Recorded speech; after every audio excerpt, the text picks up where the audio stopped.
Tertúlia. Meu boa tarde aí para todos e todas. Hoje é dia 19 de agosto de 2012, domingo. O verbete é de número 2391. Ele tem 4 páginas, 45 elogias e 8 máximos. O tema voluntário criativo.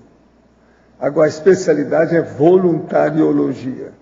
Quem redigiu o verbete com muita classe é a professora Lorera, que está aí muito bem acompanhada. Definição.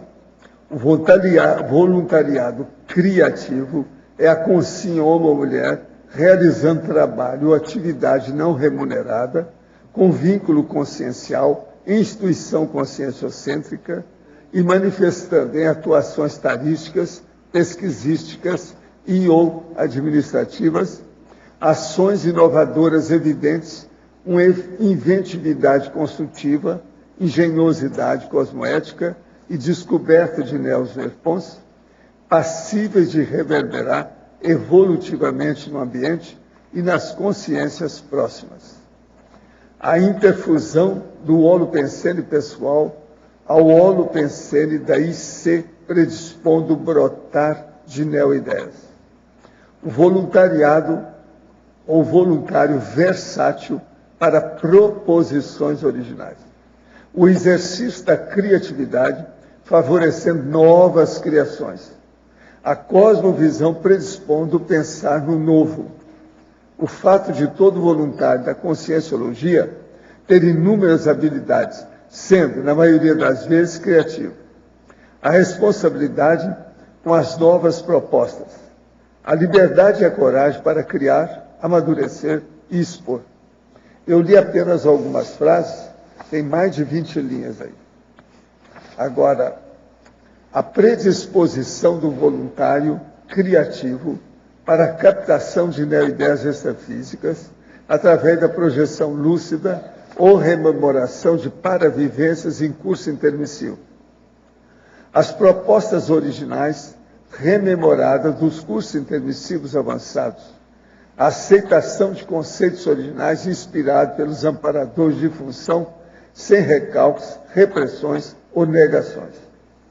Na argumentologia tem a taxologia, com 11 exemplos de proposições conscienciológicas originais em áreas distintas, elaboradas a partir de voluntários criativos, incluindo o propositor da conscienciologia. Na remissologia, dos 15 verbetes, destacamos 5. Abordagem máxima, autoabertismo neopensênico, binômio ideia-intenção, paracérebro receptivo e voluntário da conscienciologia. Frase enfática. Os intermissivistas multidotados são potencialmente voluntários criativos, havendo, portanto, inconciliabilidade entre o subnível evolutivo e a capacidade heurística pessoal. Você considera importante aplicar a criatividade no trabalho voluntário? Qual o percentual de heurística já aplicado por você nas tarefas voluntárias? Eu lembro que a bibliografia específica tem 4 fontes e a webgrafia tem 3 fontes. Agora, a mega análise aí com João Paulo. São 20 itens. Descoberta, dinamismo, GESCOM, insight e magística. Neo-ideia, neosinapse, neofilia, abstração e elaboração. Inovação, inspiração, solução, inventividade e originalidade. Engenhosidade, neopensenidade, voluntariologia, heuristicologia, interassistenciologia. Agora, o verbete de hoje é o tal, que é um dos 2 que todo mundo atrás para saber, que é trirecepciologia. O argumento é parafenomenológico. Seria bom a pessoa ver com calma a premissa e depois a argumentação, para ela ter uma ideia do que é a trirecepciologia. Agora, questionamento. A verbetógrafa, professora Lorela, como dentro das ICs é trabalhado o medo de rejeição capaz de aniquilar potenciais criativos. É a fatologia linha nova, no voluntário jejum. O departamento dentro da IC, que precisa estar bastante atento a essa condição, é o voluntariado. Mas o que eu observo na prática é que o voluntário que queira apresentar suas ideias e manifestar sua criatividade, ele vai ter que desenvolver bastante coragem e enfrentar. Por quê? Porque, no geral, toda ideia nova, ela causa um certo rebuliço, porque é novo. Então, às vezes vem uma certa desconfiança, será que isso daí vale a pena? Então, no geral, quem é que tem que bancar as ideias mesmo? É o próprio voluntário. Agora, eu não sei se tem algum exemplo de alguma IC que desenvolve melhor isso, que trabalha melhor isso, eu ainda não vi nenhuma proposta específica a respeito.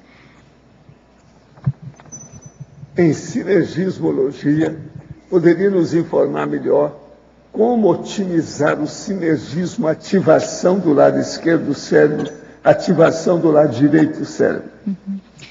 Tem um livro que ele traz uma série de exemplos, que é como aprender melhor, desenvolvendo seu cérebro e sua criatividade. É um livro publicado pela Tilibra. Eu tenho aqui apenas uma cópia dele, e ele faz uma série de exercícios. Por exemplo, a pessoa ela começar a pensar num número e focalizando um lado do cérebro, e depois pensar numa letra correspondente. Então, ela faz uma série de exercícios assim, até chegar no número 10, né, e a letra correspondente, e depois ela faz o movimento inverso. Isso é um exercício. Agora, igual a esse, tem vários. Então, antes da pessoa se predispor para qualquer inventividade, ela pode se fazer valer desses exercícios. Em teoriologia, explique-nos, por gentileza, a teoria do investimento em criatividade de Robert Sternberg. Ok. Então, tem aqui uma outra referência bibliográfica. É um livro da Solange Lumulia Weschler, Criatividade, Descobrindo e Encorajando. O Sternberg, ele desenvolveu uma teoria, ele faz uma analogia com o mercado financeiro. O nome da teoria é Criatividade como Investimento. Então, essa teoria, ela analisa que o bom investidor é aquele que compra uma ação baixa, quando ela está em baixa, e ele vende aquela ação quando ela está em alta. A princípio, todo mundo observa assim, que investidor mais bobo, né? Enquanto está todo mundo comprando quando está em alta, e essa pessoa está comprando quando ela está em baixa, como pode, né? E ele fala que, no caso da pessoa que aplica a criatividade, ela tem a coragem, ela faz exatamente isso. Ela investe baixo para colher alto. Quer dizer, ela coloca uma ideia, aparentemente, que o grupo não vai aceitar muito, e no final das contas, lá na frente, aquela ideia pode revolucionar e ajudar a mudar toda uma forma de pensamento. Então, essa é a teoria do Sternberg. Professor, quando lidamos com uma consciência que passou pela morte cerebral, mas que o soma se mantém vivo pela conexão de diversos aparelhos médicos, é correto afirmar que nesse corpo não há mais consciência? Que ela passou ou pode ter passado pela primeira dessoma? Se sim, podemos então dizer que a consciência humana vive em constante simbiose com as diversas células e micro-organismos vivos que compõem nosso soma? Essas células do soma humano seriam princípios conscienciais? Você poderia falar um pouco sobre essa relação consciência humana e células somáticas? Olha aqui, células do soma não têm tanta vida. É um processo consciencial que faz parte. Mas existe o princípio consciencial, que alguns deles são como se fosse uma célula mesmo. De modo que o princípio está em evolução, tudo é possível. Agora, o que é que se passa? Não vamos confiar nesse negócio da consciência estar sempre ali. Não, isso varia de pessoa para pessoa. Tem caso desse aí que a pessoa já está afastada. Outros ela está junto. E há casos, como eu vi lá o caso de um homem que foi enterrado durante muito tempo e ele estava junto do corpo dele. E outra coisa, o corpo, quando foram ver no cemitério, ele não tinha se desfeito. A própria condição da terra no local não desfez o corpo do cara. E assim tinha um monte de gente naquele cemitério. Agora, nesse caso que eu fui ver, ele estava consciente. Já tinha morrido há muito tempo. Professor, a conscienciologia admite a existência do multiverso, ou seja, mais de um universo intrafísico. Olha, esse negócio de dimensão, a gente admite muito mais do que isso. Mas é preciso de ver, porque esse negócio de falar que é físico ou extrafísico, aí varia infinito. Depende da condição das energias que estão sendo usadas. Tudo é possível. Agora, ó, eu falo sempre em trilhões, tá? Então, por exemplo, onde tem esse dedo, pode ter aí 1 bilhão de dedos, cada um numa dimensão. Tudo cópia desse aqui. Tudo depende do que é. De modo que, hipótese por hipótese, as minhas são um pouquinho mais avançadas que a da astronomia.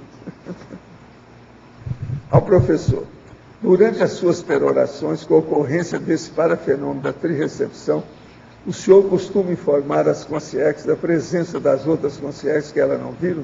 Não. Não costumo falar nada, porque se elas não falaram, eu também não vou falar. Agora, se eles tocam no assunto e tem alguma coisa, eu aí esclareço aquilo que eu posso. Esse parafato ocorre por falta de foco, concentração e atenção das consciências ou pela diferença entre as dimensões? Não, são as duas coisas. A coisa mais séria é a diferença entre as dimensões. Agora, a concentração e a atenção da consciência, que está presa ali no processo, também influi nisso. Essa é uma ocorrência habitual para o senhor? Não. Eu não mando nisso. Quando ocorre, são os amparadores que comandam, governam o assunto. Eu sou apenas participante pau-mandado. O arco voltaico pode ser feito na própria pessoa, por ela mesma, é lógico. Nas outras pessoas, como forma de assistência, de quando em quanto tempo deve ser feita. Depende da necessidade, pode fazer o máximo, aquilo que você puder. Há algum prejuízo de saúde para quem o pratica? Sim, se fizer errado. Outra coisa, vai fazer. E às vezes aquela pessoa assistida é mais forte em matéria de energia e é negativa, dá na cabeça. Só der competência nisso aí, estabelecer um campo, aquela pessoa que tem competência mesmo, que sabe o assunto, senão não vai não. Professor, as crianças normalmente são amedrontadas por adultos ou outras crianças sob histórias de personagens assustadores, com o intuito de conseguir um domínio sobre o bom comportamento delas. O fato é que muitas delas relatam que veem o vulto, o vulgo personagem, ou mesmo ficam com medo de ir a determinados locais devido à possível presença dele. É sabido que muitas crianças têm a clarividência desenvolvida e que consciência energia se aproveita de tais histórias. Como podemos auxiliar para esclarecer e minimizar o impacto dessas histórias sobre as crianças? Olha, ali é conversar com a turma da Evolucim. Eles já estão aqui, eu já vou falar sobre a Evolucim daqui a pouco. Tem que entrar em contato com ela para a pessoa saber o que se passa. Agora, eu quero só dizer que eu fiz muita experiência com esse negócio de aparição e cheguei à conclusão que era mais fácil eu projetado ser visto por crianças. Então eu escolhia determinada criança que eu via que era sensitiva e aparecia para ela. Ela via e me descrevia perfeitamente, ela estava me vendo mesmo. Agora, eu não faço muito isso, sou contra o negócio que está fazendo demais, porque você tem que escolher demais a criança para não criar problema para ela. Porque senão eles vão achar que ela está doida, vão levar no psiquiatra, vão levar no neurologista, até no psicólogo. E ela pode acabar recebendo algumas drogas que aquilo altera o desenvolvimento do cérebro dela. Isso não é bom. Então, por exemplo, eu evito essas coisas por causa disso. Porque a criança, ela acaba falando tudo, né? Mãe, eu estou vendo aqui um homem, olha o jeito dele, como é que é? Começa a descrever, às vezes escreve a gente bonitinho, do jeito que entrar mesmo. Isso é incrível. Agora, eu já tive um caso de uma criança, que era um menino, que eu vi onde é que eu aparecia, como é que foi, depois eu fui lá para ver fisicamente. Aí o menino chegou e falou assim, eu já vi o tio. Eu fiquei sem graça com o negócio, e a mãe dele junto. Eu já vi o tio. Terrível. Agora, gente, ao professor Valdo, Centro de Autoestudo da Conscienciologia, CAEC, Foz do Iguaçu, prezado professor, cumpre-se informar que na data de ontem, 18 de agosto, a Evolucinha, através de seus 4 voluntários, radicados em Foz do Iguaçu, realizou reunião na sua sala localizada no Discernimento. E outra coisa, então eles arranjaram agora uns participantes, tem aqui uma série de 10 pessoas que estão trabalhando na Evolucinha, de modo que vocês podem começar a ver, as crianças que estão aí interessadas em ver, procurar a Evolucinha. Tem uma sala no Discernimento. É só vocês entrar em contato. Agora, ó, a Ide, a Reinalda, a Lourdes, que está aqui, ali, ó, de Portugal, aquela que fala a patologia, ela. Outra coisa, a Jaqueline Assis, Flávia Tavares, o Tiago Ribeiro da Silva, o Rinaldo Nishirina, Rina. Então, ó, todos esses trabalham aqui, dentro da Evolução. Só que quem tiver criança que queira ter contato, é procurar essa turma, que eles estão aí para dar uma aula para a turma. Agora, ó, eu estou aqui com a higiene consciencial.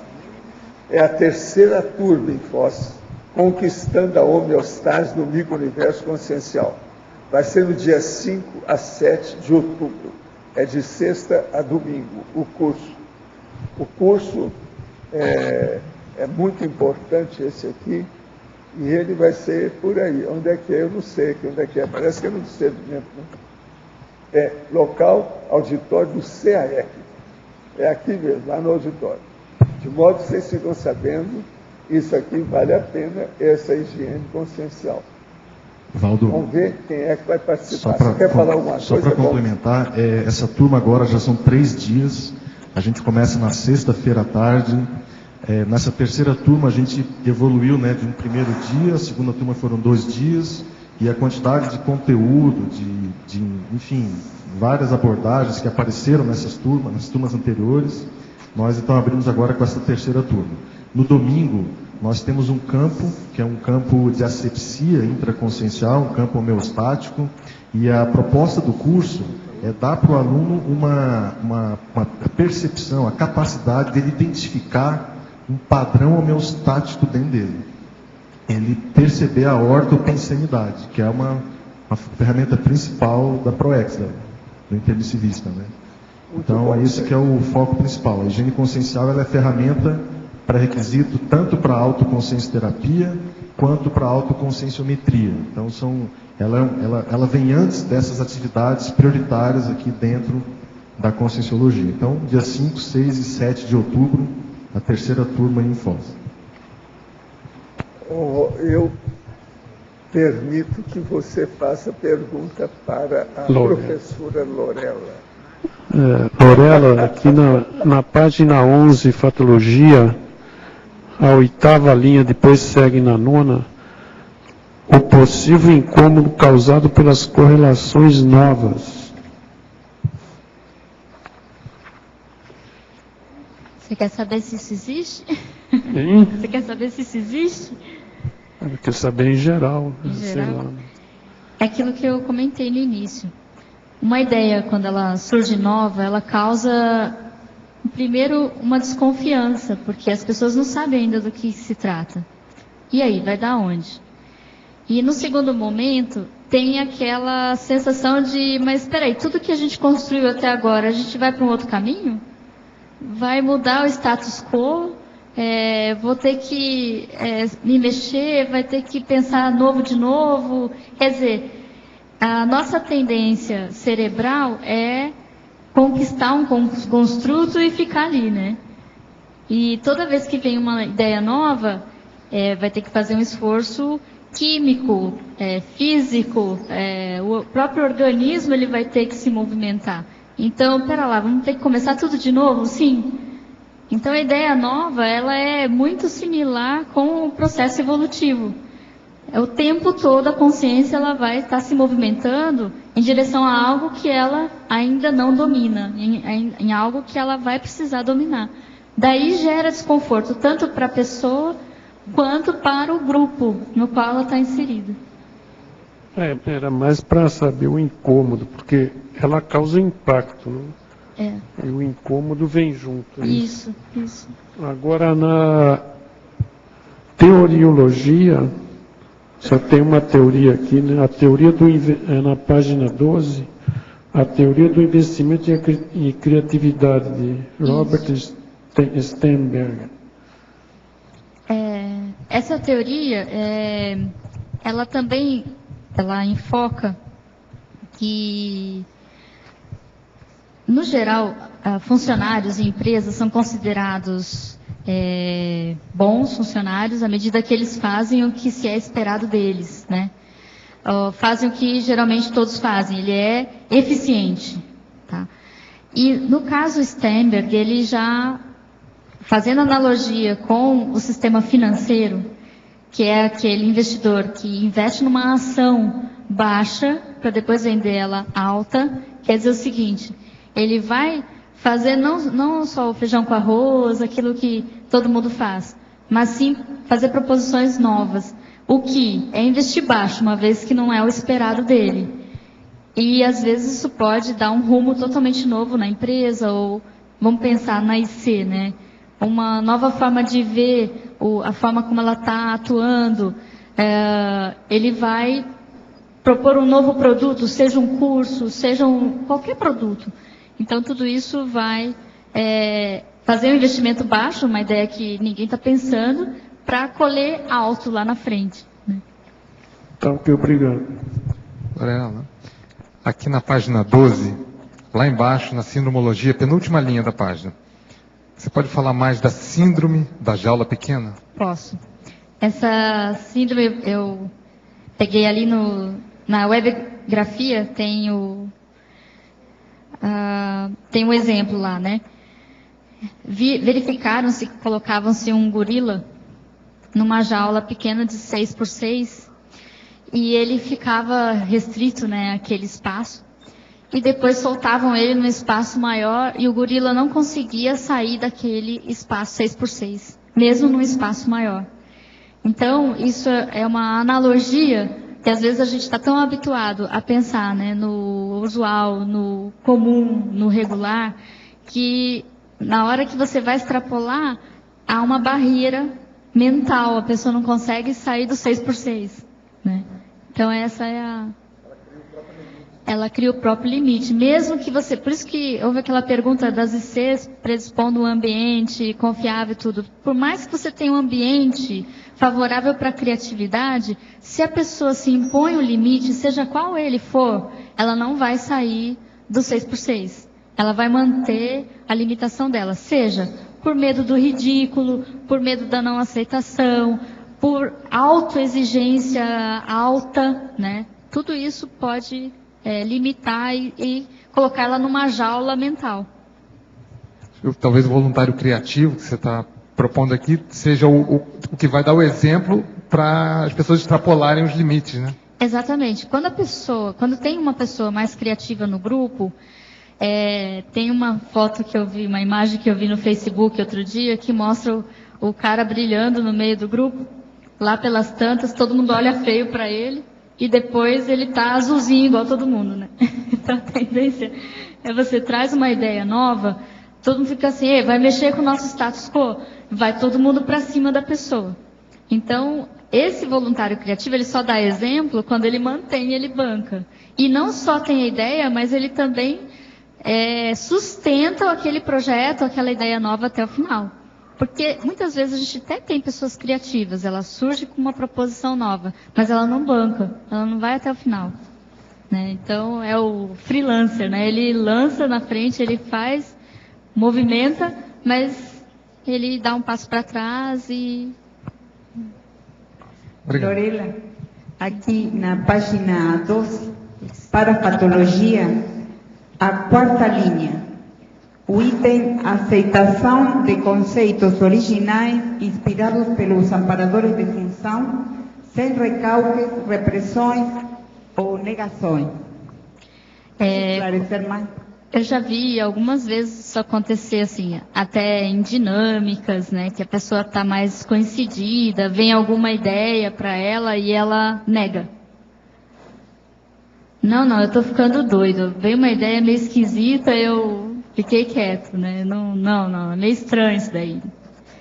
E ela não para ver, né? Peraí, o que é essa ideia? Será que ela tem alguma possibilidade de ser desenvolvida? Será que ela é só um sopro aqui inicial? Será que, né? Assim, acho que a princípio toda ideia ela deve ser levada a sério.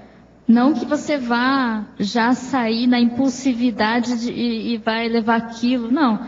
Mas ela veio, pelo menos, levar a sério no sentido de anotar, de registrar, de, né, vamos dar um tempo para eu perceber o que tem além dessa ideia inicial.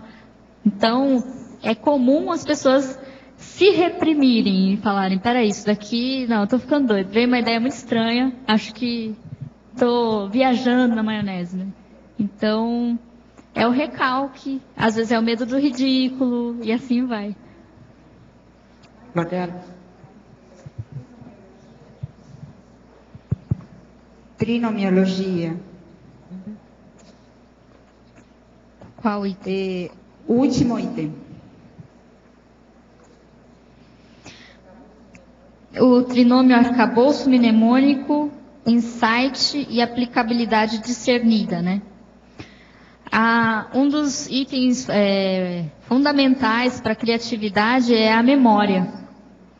Então, dentro do processo criativo, existe um momento que a pessoa ela vai acumular informação para fazer uma proposição nova. Tem um processo mesmo. Quando a pessoa fala, eu vou criar algo, não é que aquilo acontece instantaneamente, ela vai passar vou ler tudo sobre aquele assunto, eu vou ver tudo que existe a respeito, ela vai fazer um acúmulo de informações inicialmente. Se a memória dela não está preparada, ela pode atrapalhar o processo. Então, aqui é o arcabouço mnemônico. Quer dizer, para preparar, para depois haver esse segundo item, que é o insight. O insight ele não acontece por acaso. Né? Não é um dom divino, como alguns autores achavam lá no início. Ele é um resultado de um esforço inicial. Né? E no final, essa aplicabilidade discernida. Também nem toda ideia ela está madura o suficiente para ela ser levada à frente. Ela precisa ser ainda elaborada, pensar nos prós, nos contras. Então, é aí que vem o discernimento. Né? Você aplicar ela, mas refletindo antes de... gente, tive uma ideia aqui, às vezes a ideia não está tão madura. Lorela, eu gostaria que você comentasse a questão do paradoxo, porque, na minha percepção, o paradoxo, qualquer tipo de paradoxo, paradoxologia, ela é um enriquecedor chave para a criatividade. É nos paradoxos que você vê as ideias criativas surgindo mais, porque a pessoa pegou aquilo que era o convencional, pegou o contrário e conseguiu achar uma terceira posição. Então, eu queria que você comentasse a questão da paradoxologia na criatividade, o poliglotismo também como um fator de criatividade, que eu vejo que é fundamental. Quando a pessoa está estudando outros idiomas, ela começa a fazer associações de ideias em outro nível. E nesse outro nível é que surgem essas ideias. Depois eu tenho um outro comentário também para fazer sobre consciência reprimida e criatividade. Você poderia comentar, então, a questão de paradoxo? Quando você fala isso, eu me lembro de um posicionamento do Freud, que ele adorava paradoxos. Né? Porque era justamente a hora que vinha ideias novas. É a fronteira, né? O paradoxo é sempre a fronteira. A gente ia numa crença ou num conhecimento até um ponto, então surge uma vertente que é oposta. Você fala, mas como que isso pode continuar sendo aquilo? Então, isso faz a ciência se mover. E, por outro lado, ele faz remexe o status quo individual, né? Você começa Esse paradigma se dá assim. Você começa a dar aquele, peraí, não estou confortável, tem alguma coisa aqui que não estou conformado, ainda eu preciso chegar a alguma relação nova. Né? Então, eu acho que o paradoxo ele tem a ver com inconformismo, né? Essa coisa de... Inconformismo. Por isso que eu senti falta dele aqui, porque sim, ele realmente faz muita falta na questão da criatividade. Um outro ponto que eu vejo, Lorela, que já é paradoxal em si, é a consciência extremamente reprimida, a consciência criativa. Eu conheço consciências extremamente reprimidas e altamente criativas. Então, elas têm um domínio de criatividade num determinado setor, mas têm um embaraço emocional no outro. Então, essa coisa de associar só a repressão, a desrepressão, a criatividade não funciona. Que existe o paradoxo da consciência reprimida. Você vê nas criações passadas, historicamente, você vê isso. Personalidades altamente reprimidas e, às vezes, até patológicas, em certo ponto, e com um nível de criatividade muito bom. Então, eu queria que você comentasse essa questão. A criatividade, tanto que eu coloquei os dois tipos aqui, né, na exemplologia, criatividade psicossomática e a mental somática, já para mostrar uma categoria, né, ou duas categorias. Mas você, à medida que desenvolve um trabalho e domina uma determinada área, a tendência é a sua criatividade naquela área ser mais desenvolvida do que em outra, né? Que foi o meu desafio em relação à evolução, de aplicar a criatividade na evolução. Porque, a princípio, eu sou designer, mexo com arte, sempre, desde pequena, então, para mim, era fácil abstrair um conceito e transformar em desenho. Abstrair um conceito, mas como é que eu abstraio um conceito evolutivo? Como é que eu uso isso para fazer uma superação pessoal? E como é que eu faço, por exemplo, para chegar num verbete como esse, que é uma outra situação? A gente está falando de mental somática, ela exige criatividade também, né? Então, daí eu acho que explica um pouco isso que você está trazendo, Malo, que é a pessoa tendo lá sua repressão emocional, mas em algum setor ela está desenvolvendo. Inclusive intelectualmente. Exato. Não é só assim, repressão emocional, criação emocional. Não. Repressão emocional, criação intelectiva. Sim. Então, esse processo que já é paradoxal, a gente precisa entender bem, porque senão a gente categoriza a criatividade assim. Pessoa reprimida ou muito emotiva só é criativa ali. Não tem isso. Tem coisas que são paradoxos imensos. Do mesmo jeito que eu coloquei aqui no mito, o mito da criatividade ser coisa de artista ou de gente insana. Que não é. Né? Então... séria nessa questão da insanidade, que é provado que pessoas insanas em nível muito alto, elas não são criativas. Elas não são criativas. Há estudos profundos a respeito disso, mostrando que a loucura não traz criatividade. É justamente a criatura, quanto mais racional e equilibrada e homeostática ela está, mais o nível de criatividade é qualificado. Então, existem mitos nas pesquisas de criatividade horrorosos, que são totalmente difundidos, como se aquilo fosse a expressão máxima da verdade. E os fatos mostram uma outra coisa diferente. Inclusive, a questão do artista e a criatividade, que muita produção artística não tem nada de criativa. São poucas mesmo que você vê que são originais, que é alguma coisa que realmente traz alguma contribuição. Mas, no geral, são repetências, as pessoas repetem, elas... semana de 22, vamos colocar um urinol no meio da... isso é criativo? Da floresta amazônica aí. Depois pega fogo na casa da pessoa. Aquilo tudo. Agora, gente, eu queria falar para vocês, nós temos aí o casal ECP3 2013. Vocês não vão falar sobre essas blusas de vocês? Peraí, onde está a câmera? Eu tenho que... vamos ver se aparece lá. Vou ter que virar de costas, tá? Como é que é? Olha só. Aí, ó. Eu vou. O ECP3 é Explica aí. um evento que vai acontecer agora em 2013, né? Vai ser no ano que vem, mas nós já estamos abertos já estamos trabalhando para convidar as pessoas. Vai ser no dia 19, 20 e 21 de julho de 2013. E nós estamos fazendo esse ECP3 Pro Campus da Indexologia, né? Então, o ECP3 ele é um curso de campo, né? Um curso que trabalha diretamente com o campo bioenergético e que antigamente não, ainda existe, né? O ECP2, inclusive vai ser divulgado no final da tertúlia, E o ECP2, ele é um curso que ele tem pré-requisito, né? Embora seja um curso altamente assistencial, ele é aberto à assistência às famílias, às pessoas, né, que estão ligadas a recebendo assistência ali. Já o ECP3 você pode levar a sua família diretamente, né? Então a pessoa não faz só assistência direta de longe, ela pode levar o parente, o amigo, então ele é aberto, né? E ele alavanca muito o processo de projetos da Conscienciologia, projetos suprainstitucionais. Nesse caso, vai estar contribuindo para o campus de Infecciologia. Então, nós estamos abertos aí a pessoas que quiserem participar. Desde já estão abertas as inscrições. Nós já temos, até agora, 15 inscritos e estamos com o stand ali no complementário, né? Então, achamos que até o final da tarde vamos chegar a 20. Então, as pessoas que tiverem interesse podem se dirigir daqui a pouco lá para fazer também a sua inscrição. Só complementando, a importância desse momento do ECP3 é a implementação do campus da Infecciologia. E o professor, o EPICOM do curso, o professor Hernande Leite, ele mesmo fez a própria inscrição dele do curso. Quer dizer, ele vai ser o professor e vai contribuir também. E a equipe que vai participar também se decidiram ontem que todos vão fazer a inscrição para contribuir com esse mega empreendimento.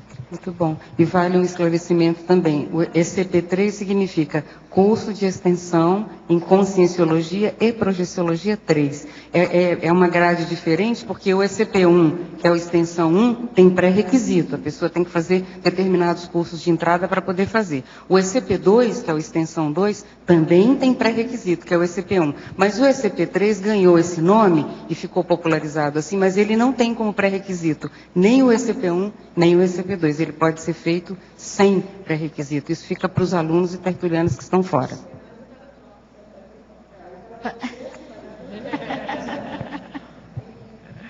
Aurela, na patologia, na terceira linha de baixo para cima, você fala o exercício de o encontro de situações diferentes enquanto hábito, influenciando novas práticas. Fala um pouquinho disso para a gente. É isso. Quando eu estou realizando uma atividade administrativa dentro de uma IC, o que eu vou fazer? O que estão me falando para fazer só? Ou eu posso estar pensando em dar um diferencial? É isso. A pessoa está sempre pensando o que eu posso complementar com o diferencial daquilo que já é esperado. Então, é um exercício, na verdade, para a pessoa. Ao mesmo tempo que ela está trazendo proposições novas, ela também está preparando o cérebro, o paracérebro, as energias, tudo, para estar sempre aberto para novas ideias. Nessa hora, tem amparo extrafísico, tem amparo de função, aproveita a pessoa porque ela está aberta. Aí dá a impressão que só aquela pessoa tem ideia criativa, mas não é. É porque também ela se abre para um amparo extrafísico até para fazer trazer dicas, trazer ideias, né, para contribuir com o trabalho. Alô. Oi. Alô. Esse verbete é a sua cara, né? A gente conhece e sabe. Muito bom, parabéns. Eu queria perguntar, na página número 12, em ciclologia. Aquele ciclo lá que você no final coloca a verificação. Apreensão, incubação, iluminação e verificação, né? Isso, é verificação. Esse daí é justamente o processo criativo, que eu cheguei a comentar um pouco. Na hora que você tem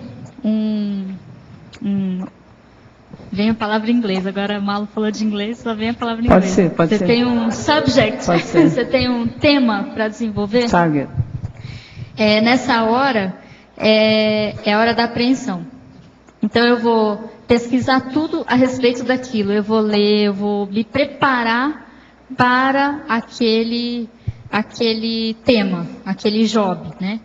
Em seguida, vai acontecer a incubação. A incubação ela acontece quando a pessoa não está pensando naquilo. Ela se preparou, ela fez a saturação de informação e ela foi ao cinema, ela foi tomar sorvete, ela foi fazer uma caminhada, qualquer coisa. E é justamente nesse período de incubação, parece que ele é um sistema meio autônomo do cérebro, ele começa a trabalhar. E é onde chega a iluminação, ou insight, ou a eureka, sabe? Descobri como que eu vou resolver aquele problema, como que eu vou trazer aquela solução. E no final, aqui a verificação. Essa insight, essa ideia, ela orna, né? Quer dizer, ela tem lógica, ela vai realmente ser efetiva? Ou vai ser uma ideia igual aquela que o cara inventou, o carro inflável? Né? O carro inflável, ele poderia chegar, estacionar, aí ele esvaziaria, colocaria na bolsa e ir embora. Só que para ele encher de novo, ele tinha que levar um compressor do tamanho de um carro e deixar na vaga que ele ia. Né? Então, quer dizer, não é uma ideia muito... não resolve, né? Uhum. Isso tem a ver com o teu trinômio, logo abaixo. Você traz o último trinômio ali, o arcabouço mnemônico, insight e aplicabilidade discernida nesse sentido, né? Exato. Tá. E que é a tendência, assim, tem uma característica da pessoa criativa vista pelos autores, que é a impulsividade. Talvez no sentido, assim, dela se lançar para pensar em novas coisas, né? Só que na hora que ela extrapola isso e não verifica e fica impulsivo o tempo todo, a tendência é vir com doidices, né? Como o professor Amalo falou, né? A pessoa vai jogando ideias insanas, também ela não verifica nada. Né? Uma pergunta para o professor Valdo. Professor Valdo, aqui no seu verbete, o senhor mencionou alguns dias atrás que ia trazer para nós, né? Então, é só um cotejo entre a primeira, a segunda e a terceira etapa. Na primeira, o senhor fala dos neoconstrutos, na segunda, a percepção de uma consciência, e na terceira, de uma outra consciência junto à ideia. O senhor poderia juntar as ideias novamente para nós? Não, a ideia aí varia o que é. Às vezes a gente está falando sobre um assunto, sim, eles vêm com 3 flancos, ou aspectos daquele assunto, que eu não sabia ou que não dei o devido valor. Eu falo tudo na hora. O problema todo é esse. Agora, eles às vezes fazem isso, eu já vi isso acontecer, quando você fala naquele assunto, toca em determinadas pessoas especialmente. Então, é como se fosse uma indireta, indiretíssima, indiretérrima. Entendeu? Sim. Indireta. É ricochete. Okay, agora... Isso tudo eu já vi. Acontece mesmo. Então, por exemplo, às vezes aquela primeira consciência falou aquilo para o fulano. A segunda para a fulana. A terceira para aquele homem que tinha lá, que já estava na hora de sair. Tá. Tudo é possível. E o senhor percebeu as 3 ao mesmo tempo? Então, ali é um processo que a gente está bancando a clarividência específica, diversificada. Uhum. Professor, o Juderley aqui em cima, nesse mesmo assunto, como seria essa mensagem? Seria uma complementar a outra? Não, ou é esclarecer certas coisas que aquelas pessoas estão inculcadas com aquilo. Aquela consciência mais avançada viu. Eles querem ajudar. A gente banca, então, intermediário, fala. Para esclarecer, então. Agora, do ponto de vista geral, quase sempre essas ideias alcançam a expansão do assunto. É importante. Tá. O senhor comentando e a Fava falando também, a ideia que vem que o principal foco é a mensagem, né? O esclarecimento. Eu estou questionando isso porque, ao ler o verbete, o que parece para mim que o principal motivo o principal motivo agora é a mensagem, mas o que chama atenção que é o jogo de dimensões aí. Mas é o que eu sempre me encasquetei com isso. Tá, mas olha que o meu problema que eu levantava a lebre é o seguinte: por que o povo não vê isso? Agora, aquilo é muito instantâneo. Uhum. Então, veja, é um processo pontual de raio laser. Aquela consciência vem diretamente a mim para eu poder fazer. Agora, eu considero isso o máximo. Por quê? Você já pensou que você pode receber essa mensagem em qualquer condição? Olha aqui, pode ter contato com ritmologia. A consciência está aí, no outro continente. Ela vê aquilo, estabelece aqui o contato comigo, o para-chefe dela vem para cá e eu recebo a mensagem. Isso é o máximo. Entende? Então isso provou para mim o problema que dimensão não é obstáculo, distância não é obstáculo, tempo não é obstáculo. Então a consciência é capaz de superar todas essas variáveis. A ideia que veio para mim é que esse jogo de dimensão vem distintas, uma não perceber a outra, é para manter a serenidade ali do ambiente. Não, é porque ninguém está ligando para isso. Não interessa que ela venha perceber. Para quê? Interessante. A mensagem está sendo dada para todo mundo, ela vai saber, ela não precisa saber que a outra está aqui. Uhum. Agora, eu obedeço aquilo que eles mandam, né? Eu sou pau mandado na história. Tá. Agora, a primeira vez que isso aconteceu comigo, eu achei que era o máximo. Eu falei, bolas, isso é o maior extrapolacionismo que eu já passei. Com o passar do tempo, eu vi que aquilo acontecia de vez em quando. Agora, o que é interessante é o seguinte, às vezes vem só duas, mas às vezes são três. E todas diferentes. O que é engraçado é que às vezes uma tem um paravisual de mulher, o outro tem um paravisual de homem. E ninguém está vendo, e eu vejo tudo, porque eles fazem com que eu veja direitinho, para eu ter confiança no que eu estou falando, e eu analisar aquilo. Agora, ó, isso tudo é feito assim, ó. Tudo é dinâmico. Aqui então temos a questão da dimensão, tem a questão da mensagem, só que o senhor no título, o senhor chama atenção para a recepção. É, porque a coisa mais séria é a recepção, né? O negócio mais sério aí sou eu receber isso. Uhum. Isso aí é que é o fenômeno, isso aí é uma loucura. Para mim, isso é um dos maiores fenômenos da minha vida. Professor, mais uma questão. O senhor sempre comentou desse fenômeno que o senhor tinha dificuldade em fazer a nomenclatura dele. É. Quanto tempo o senhor levou isso? Quais outras hipóteses que o senhor colocou? Não, eu sempre pensei mais ou menos fazer do jeito que está aqui. De recepção mesmo. O senhor teve alguma confirmação? Agora, eu fiz investigação, ponderei, usei outras coisas para ver se falava nisso. Porque isso aqui eu já toquei no assunto, mas escrever não. Uhum. Escrevendo assim, com esse detalhe, é só agora. Esse aqui é a primeira vez que eu escrevo. São daqueles temas que eu já falei para vocês avançados. Agora, por que eu preciso falar isso? Porque eles mesmos já disseram que muita gente aqui está já preparada para passar por esse fenômeno. Então já fica sabendo que ele existe, vê o que é. Isso é um neofenômeno.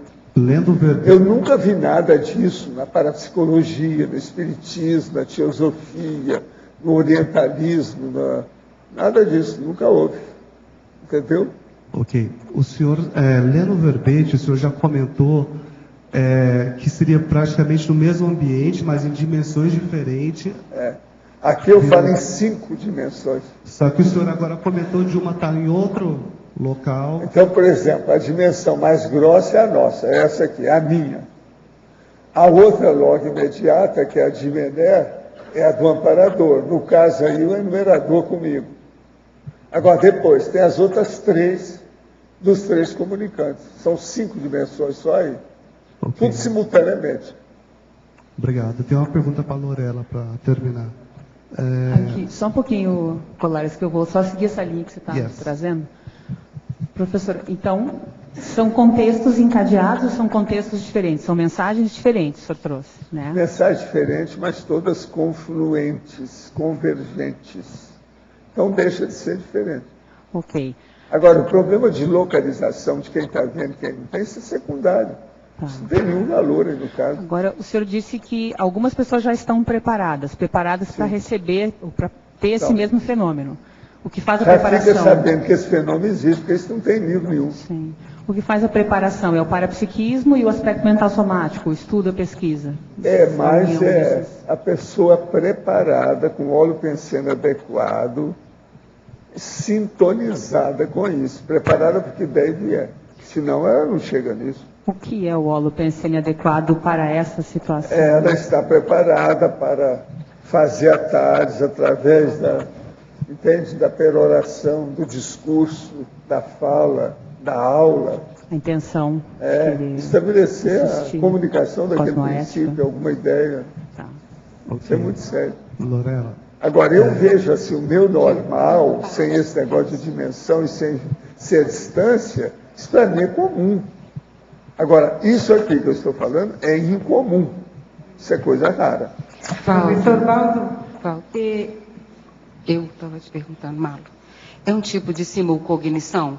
Para você, único? Simulcognição só para você, para elas não? Não há dúvida que é, mas veja, aí já ficou secundário. Ficou pequeno diante da condição. Ficou pequeno. Por isso que eu também acho que tudo é pequeno, isso dos outros não verem. Entende? Tudo é pequeno. Valdo, em certos cursos isso acontece, né? Durante os cursos nossos. Acontece. Você precisa dar indireta para cá, para lá e para lá. É muito não fofoca. Percebe. Eu percebo eles isso. Eles não levam em consideração esses detalhes de curso, de processo parapsíquico. Porque vem 3 respostas de perguntas que não foram formuladas eu gosto de olhar ao mesmo tempo. Tudo que chega perto de mim, eu quero avaliar, quero saber por quê. Eu investigo, eu cisco, eu olho. Agora, é só para você que é simulcognição, para elas não, porque elas não estão ligadas uma na outra, né? Só para você. Quem sabe, só eu. Só você. Agora, porque você é receptor de 3, As elas primeiras vezes eu consultei o enumerador que está aí junto comigo. Porque quando ele está aqui é uma coisa, quando você está à distância é outra. Entendi. Mas eu vi que ele estava comigo. Próximo. Eu perguntei para ele, eu não vi nada. Aí eu. Professor Valdo. Dessa vez eu dei o quinal, passei a rasteira. Você está entendendo? Então isso começou a me chamar muita atenção. Agora, há casos extraordinários, porque você vai direitinho aonde dói. Agora, eu já sabia que a hora que acabasse aquela conversa ali, que algumas pessoas iam me procurar para falar sobre o assunto. É batata.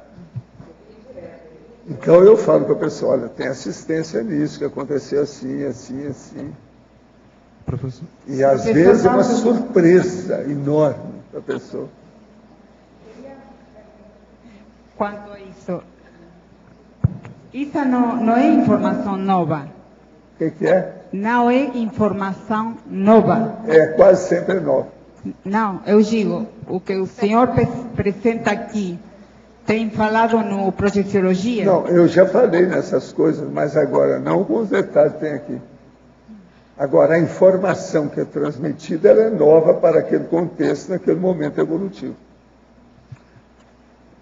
Eu ia colocar, professor, a mesma colocação que a Malo fez, porque isso deve ser um fenômeno que já talvez deva ocorrer, mas nós não temos ainda o nível parapsíquico para identificar. O negócio é o seguinte, você é uma antena multidimensional, só isso. É de frequência modulada, tá certo? Bom, aí você está começando a entender o que eu quero dizer. Isso ficou mais fácil. Ou pensa que a gente só tem contato através de uma ligação, não. São muitos arames de alta tensão. A Pilar falou antena de 160 canais. Para finalizar com o senhor, depois eu quero pegar a Lorela uma pergunta, com relação ao nível evolutivo para ter esse tipo de fenômeno. Eu acho que, por exemplo, eu já vi uma dessas da terceira aí, que chegou depois, era evoluciólogo. Seria de evoluciólogo para cima? Eu vi que era evoluciólogo. Ok. Joia. Posso finalizar com a Lorela? Pode.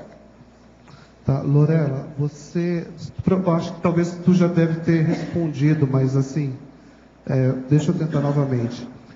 Fatologia, primeira página ali, penúltima linha, o exercício da ativação dos 2 hemisférios cerebrais na produção mental, criativa mental somática. Sim. Uhum. Você já falou, você teria mais algum exemplo além desse que você comentou? Se não tiver, não tem problema, tá? Uhum. Não, no geral, para você ativar o lado esquerdo e o lado direito do cérebro, eu tenho muita abordagem na área do desenho, na área da minha área do design, que é você começar a usar a racionalidade, né? Quer dizer, sem dar significado para aquilo. Por exemplo, você vai fazer um desenho ao contrário, você ativa o lado esquerdo do cérebro. E assim vai. É um outro exemplo. Ok, obrigado. Caro professor, tem um parente com 29 anos que há quase 2 anos foi diagnosticado com câncer ósseo, osteosarcoma, na região plantar, que já fez cirurgia e vem realizando quimioterapia há algum tempo, mas apresenta recidiva. Qual a sua opinião sobre a amputação da região afetada e associação com a paracirurgia? Também solicito colocar o nome na sua TENEPS, conforme dados abaixo. Se tem tanta recidiva, já devia ter cortado fora. Isso é que é a minha opinião. Eu sou favorável à cirurgia nesse caso. Gostaria de saber o que o senhor acha do escritor russo Dostoiévski. Terá como relacionar a Conscienciologia com suas obras? E o senhor sabe se ele já ressomou ou não? Eu não sei muita coisa sobre nada dele aí. Eu só já li alguma coisa, mas não sei nada. No verbete do DAC, na última linha da parafenomenologia, página 13, a trirecepção interdimensional é promovida em função da tase da Consim. E no adendo o senhor coloca o papel do auto-parapsiquismo da Consim. Esses dois fatos, tase da Consim e seu auto-parapsiquismo, entendo como premissas básicas para a ocorrência do fenômeno. Na questão da TARES, as consciências tri-recepcionadas pela Consim identificar diversas assistências a serem feitas que envolvem as 5 dimensões simultaneamente? Sim. Ou essa assistência envolve diversas consciências relacionadas a essas consciências? Ou seria outra coisa? O senhor poderia expandir essas ideias? Não. Tudo isso aí pode ter relação. Agora, o problema todo sério é o seguinte: eles só transmitem a ideia, não visam apenas aquela consciência específica. Eles visam aquele conjunto, aquele momento evolutivo, a situação que está ali. É o holopensene daquele grupo.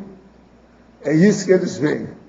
Porque nunca fica só naquela que praticamente seria vamos dizer, a pessoa alvo daquela mensagem. Sempre tem outras no redor, que é o processo da reverberação da ideia. Como é uma ideia que a gente está levando e dilatando a ideia com o povo, aquilo chama atenção. Agora, as pessoas quase sempre isso, mexem com o fenômeno, mexem com as pessoas, mexem com a vida delas, mexem com a consciencioterapia de cada um. Isso tudo, então, a gente tem que levar em consideração. Professor, deve ser mais comum, vamos dizer assim, é claro que para entender ele é ultra difícil, né? Teria que ser uma pessoa com parapsiquismo mais aguçado. Mas ele deve ser mais comum em itinerâncias, por exemplo, onde a pessoa está no front da batalha. Mas é que na itinerância não dá o mesmo resultado. Entende? Na itinerância, a consciência não pode fazer como faz comigo. Ela está lá na Itália e manda mensagem para mim. Eu capto na hora. Eu estou falando na Itália para mostrar numa dimensão a distância, que não é aqui. Às vezes a pessoa vem com o itinerante, fica junto, joga energia. Tudo que você pode mesmo assim, ela não consegue transmitir. Então tudo é preciso ver como é que é. O processo, uma das coisas mais sérias para a gente entender isso é ataque em ritmologia. Eu já tenho tocado muito nesse assunto ultimamente para clarear a situação. A consciência, ela tem mais gabarito de comunicação do que todo esse arroz com feijão que nós estamos acostumados a fazer aqui. Entende? Agora o povo fica tudo fascinado, né? O processo de computação, por exemplo, a verdade virtual, a realidade virtual. Eu abobino isso tudo, vomito com essas coisas. Acho tudo bobinho, ó, desse tamanhozinho. Tudo isso vai evoluir.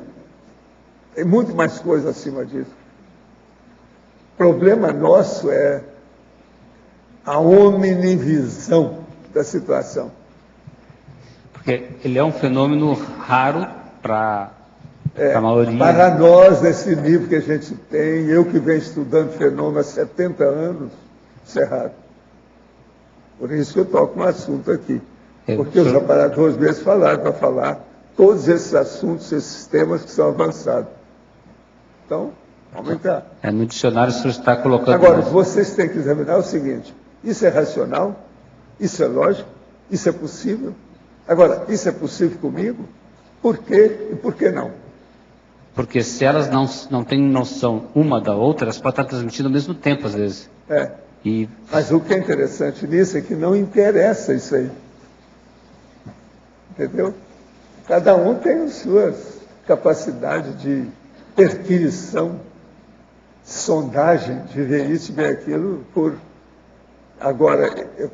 processo de dimensão. Agora, o que se passa? Dimensão, o negócio é dominar o processo. Eu, na minha condição de Zé, fora do corpo, eu sou capaz de mexer com esse processo de dimensão, sair de uma para outra, opção de corpo. Mas eu não tenho, às vezes, uma capacidade igual essa. Entendeu? Eu sou ainda muito assim, grosseiro, rudimentar. Porque a complexidade aqui é altíssima. Você vai ter que prestar atenção em 5 dimensões ao mesmo tempo. O melhor da história é esse último, o terceiro que chega.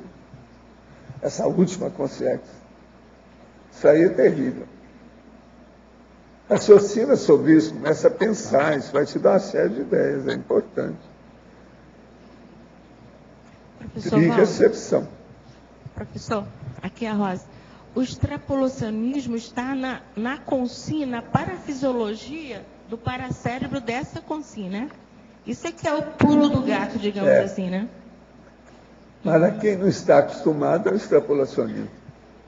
Se a pessoa já aconteceu isso muitas vezes, já não é mais extrapolacionismo. Aqui já faz parte da parapercepção dela. Só queria retomar aqui, foi perguntado sobre a ativação dos 2 hemisférios. Eu encontrei uma página aqui do livro, acho que pode aumentar, né?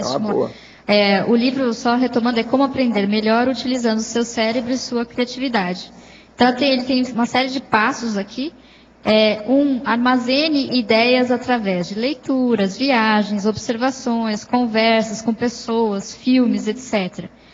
Observe tudo cuidadosamente, aproveite como se fosse muito importante o que você está vendo. Esteja presente de corpo e alma naquele instante e ponha atenção no que observa. Cultive uma forte curiosidade sobre pessoas, coisas, lugares, os mais diferentes assuntos. Ser criativo é olhar para as coisas de maneira habitual e enxergar algo a mais. Desenvolva uma percepção aguda. Aprenda a utilizar além dos 5 sentidos. O homem possui cerca de 70 sentidos e não faz uso deles. E nem está falando de parapsiquismo, né? Só está falando dos sentidos. Perceba o que não foi dito. Observe a linguagem corporal das pessoas. Mantenha a sua mente aberta. Não se acanhe em questionar. Faça perguntas instigantes que desenvolvam o seu cérebro. Mude a maneira de ver as coisas. Procure olhar o mesmo problema com novos olhos. Construa grandes ideias a partir de pequenas. Associe, combine, adapte, modifique ideias. Então, são 6 passos aí que o autor sugere. Lorena, Marilza. Oi, Marilza. Tudo? Eu queria que, por favor, você, em fatologia, na 8ª linha de cima para baixo, o possível incômodo causado pelas correlações novas. Sim. Aí, a seguir, você põe o medo da rejeição, aniquilando potenciais criativos, combate a zona de conforto através de posturas criativas. Sim. Eu quero saber de você se aconteceu essas coisas com você e como você conseguiu superar. Tá. Qual é a sua terapêutica para essas situações? A minha terapêutica é estratégia. Então, quando eu vinha com alguma ideia criativa e percebia que o meio não era muito assim receptivo, né? A tendência era eu falar, poxa, mas eu estou tendo uma visão aqui que as pessoas não estão percebendo, né? Então eu comecei a ter estratégia para saber colocar em que momento, com quais pessoas, que dosagem. Então, assim, tem um projeto que eu quero propor. Eu não vou já colocando tudo de uma vez só. Eu já tenho a visão toda, mas aí eu coloco devagar, né? Pera lá. E se? Eu começo a fomentar, né? E se tivesse uma solução para cá? Aí as pessoas começam a abrir um pouco mais a cabeça delas para ver que recepcionar aquela ideia, né? Então, para mim, a ideia mais efetiva e melhor é a estratégia, aquela que respeita também o outro. Porque, às vezes, você vai jogar tudo de uma vez e vai causar uma estranheza e um desconforto de uma vez. Então, a pessoa, a tendência ela é reagir de uma vez, né? Então, vamos com calma, usando o momento adequado para se colocar, a quantidade daquela ideia para se colocar, né? É por aí. Muito bom. Muito bom. Parabéns, viu, pelo verbete. Obrigada.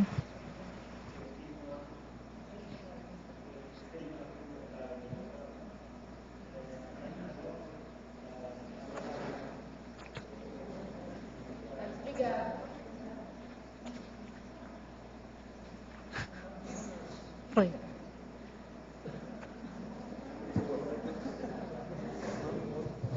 Sim. Agora, sim, a pergunta para a perpetógrafa, na página 12, ao final da página Sindromologia, você fala da evitação do síndrome da dispersão consciencial. A pergunta é se você poderá basar sua experiência, alguma técnica que utilizou, alguma ideia para evitar essa dispersão, por exemplo, para a pessoa que é muito criativa, tem muita ideia, costuma ter muita ideia. Então, como evitar essa dispersão criativa? É ter um megafoco. É porque se você estabelece qual é o seu megafoco, essas ideias você já vai guardando lá num arquivo do lado, sabe? E vai confluindo tudo aquilo que tem relação com aquilo que você está trabalhando no momento. Mas falou guardando um arquivo, ou seja, anotando e guardando. Vamos não? imaginar que começam a surgir ideias que fogem do seu megafoco. Vamos imaginar a seguinte situação. Você está trabalhando, seu megafoco hoje é assistencialidade. Ou é cosmoética, esse é o meu megafoco hoje. Aí começa a surgir várias outras possibilidades, porque você está em uma máquina, né? Você está predispondo seu cérebro para isso. Então, surgiu uma ideia nova, anota e guarda, armazena, não joga fora. Mas você não vai trabalhar com ela naquele momento. Ou aquilo vai ficar armazenado às vezes aquilo lá na frente tem relação com o seu megafoco e você não viu ainda. Por isso que... mas o que eu vejo que ajuda é ter o megafoco, estipular qual que é, para evitar a dispersão. É só uma curiosidade poliglótica. Aí você pôs aqui o voluntário versátil, né? Sim. O voluntário... Pode? Não está ouvindo? Ele está ligado. Estão me ouvindo? Agora melhor. Ele está um pouquinho lento, tem que ter um pouco de paciência. Tá brade. O voluntário versátil, você pôs aqui, para proposições originais. A palavra em francês versatile, ela não tem uma conotação positiva. Ela é considerada uma pessoa instável, uma pessoa não confiável, que très versátil é uma pessoa que dá assim, qualquer coisa. Então, ela tanto para cá quanto para lá, ela não para, ela não tem uma fixação. Sim. Entende? Você vê, então, que o significado das palavras em outros idiomas, às vezes, não tem o mesmo sentido. Eu sempre empreguei nesse sentido que você emprega, que é o versátil. É a consciência multidotada, polivalente. E lá, versátil significa uma pessoa instável. E é engraçado que a criatividade, ela tem uma instabilidade no fundo, ela tem, né? Tudo ela habilidade para a psíquica criativa, que é a mental somática. Ela precisa, mas lá só tem a conotação pejorativa. Então, até que ponto já não é a cultura do povo já para não deixar, porque tudo tem que ser assim, a pessoa passa diretamente de criança para velho. Lá não tem a geração intermediária, sabe? Até uma certa idade é infantil e depois ela vira um senhor. Ou uma senhora, já fala assim, já tem toda... A não ser quando ela derrapa completamente, aí sai lá pela tangente, marginal, alguma coisa assim. Mas a cultura só leva para essas duas fases da vida. Então, a pessoa versátil é a pessoa que não para em lugar nenhum, que é instável, não é confiável. Interessante. Lorela, ali na fatologia, na sexta linha, de baixo para cima, você fala, o ato de limitar a originalidade ao envolver-se somente com pendências e tarefas operacionais o tempo todo. Aí queria que você colocasse um pouco da sua experiência, né, no sentido de como que você sai disso, né, e fica mais criativo. Toda vez que eu vejo essa frase, né, eu lembro daquela expressão, você está matando um jacaré por dia, sabe? A pessoa que ela está envolvida só com um problema, tem que pagar a conta, eu só tenho que resolver aquele pepino, né? Sempre assim. Ela não tem aquele momento do relaxar e do sair, olhar a situação um pouco mais de longe, até para ela conseguir fazer uma ação diferente para colher um resultado diferente. Então ela fica naquele ciclo fechado, né? Só alimentando o problema. Ela nunca consegue sair disso. Olha, eu não vejo outra solução senão uma parada mesmo, uma saída, umas férias, sabe? Às vezes é melhor dar um tempo, vamos dar um tempo dessa situação. Você podia comentar a sua frase enfática, por favor?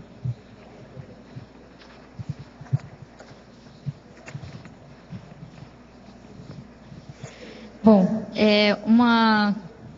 uma característica que eu vejo dos intermissivistas é a genialidade. É bem comum, aliás, eu ainda não vi pessoas com limitação mesmo cognitiva, com uma limitação restringidora, sabe? Pelo contrário, são pessoas extremamente versáteis, né? Pessoas versáteis, geniais, com talentos imensos. Por isso que eu coloquei assim, que eu não vejo como que uma pessoa, uma consim intermissivista, ela ainda pode considerar a possibilidade de não exercer a sua criatividade. Porque à medida que ela tem tantos talentos, tantas inteligências, alguma coisa não está indo bem para que ela não seja criativa, né? Por isso que é a frase. Professor Waldo. Sim.